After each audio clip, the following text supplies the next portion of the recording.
વડોદરા ભાજપના ward number 11ના નગરસેવક નટવીરસિંહ Chudasama અને innovator Mithilesh પટેલે શહેરને ટેકનોલોજીના માધ્યમથી ક્લીન રાખવા માટેનું મિશન હાથમાં લીધું છે. આ બંનેએ મળી એક AI ડિવાઇસ બનાવ્યું છે. આ ડિવાઇસ ડ્રેનેજની લાઇન જામ થાય તેના બીજા છેડે જશે અને ત્યાં વિડીયોગ્રાફી કરીને ડ્રેનેજમાં ક્યાં સ્લજ એકઠો થયો છે તેનું લોકેશન શોધશે. નગરસેવક નરવીરસિંહ ચુડાસમાના પત્ની બાયોલોજીસ્ટ છે.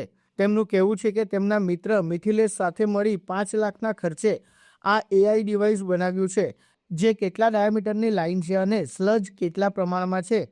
ત્યાં એક ખાસ પ્રકારના બેક્ટેરિયા છોડવામાં આવશે, જેથી અમુક ચોક્કસ સમયમાં એ બેક્ટેરિયા એ સ્લજને ખાઈને ઓગાળી દેશે, જેથી લાઇન સાફ થઈ જશે અને આ બેક્ટેરિયા નગરસેવકના પત્ની હાલ બનાવી રહ્યા છે. આ જે ડિવાઇસ છે એ ગટરને ક્લિનિંગ માટે સ્પેશિયલી બનાવવામાં આવ્યું છે. તો સૌથી પહેલા જે ડિવાઇસ છે એ પાણી નથી નાખતું. ડિવાઇસ જે બ્લોકેજ થયું છે એની ઓપોઝિટ પર ઉતરે છે અને કેટલા ડાયામીટરની કેટલી પાઇપ છે અને એ પાઇપ કેટલા ટાઈમમાં ક્લીન થશે, એટલે એ કેલ્ક્યુલેટ તમને આપ્યા પછી એની પર બેક્ટેરિયા ઇન્જેક્ટ કરે છે અને બેક્ટેરિયા એ સ્લગને ખાઈ પોછું કરી અને ક્લિનિંગનું કામ કરે છે. આ ડિવાઇસના ઉપયોગથી લોંગ ટાઈમે તમારી જે પાઇપો બદલવાની સમસ્યા છે સોલ્વ થશે. અધિકારીઓ કયા ટાઈમે કઈ જગ્યાએ કામ કર્યું GPS ડેટા લાઈવ પોર્ટલ પર મળશે, એટલે ત્યાં ઉભેલો ઓપરેટરથી મારી અને જવાબદાર વ્યક્તિ, જવાબદાર VMC અધિકારી કે વોટ એવર કે જે પણ કમિશનર સાહેબ છે એ લોકો લાઈવલી ડેટા કરશે અને કેટલા ટાઈમમાં કેટલું ચોખ્ખું થશે એ બતાવી શકે છે. હાલ તો આ મશીનરીની પેટર્ન રજીસ્ટર કરી દેવાયું છે અને ડિવાઇસ તેમજ બેક્ટેરિયા પ્રાથમિક તબક્કામાં છે. ડિવાઇસ પાછળ 5 લાખનો ખર્ચ થઈ ચૂક્યો છે, પરંતુ આ સંશોધન સફળ થશે તો પાલિકાને સોંપાશે અને અન્ય મહાનગરપાલિકા કે સરકાર માંગશે તો નાગરિકોના લાભાર્થે પણ આપવામાં આવશે.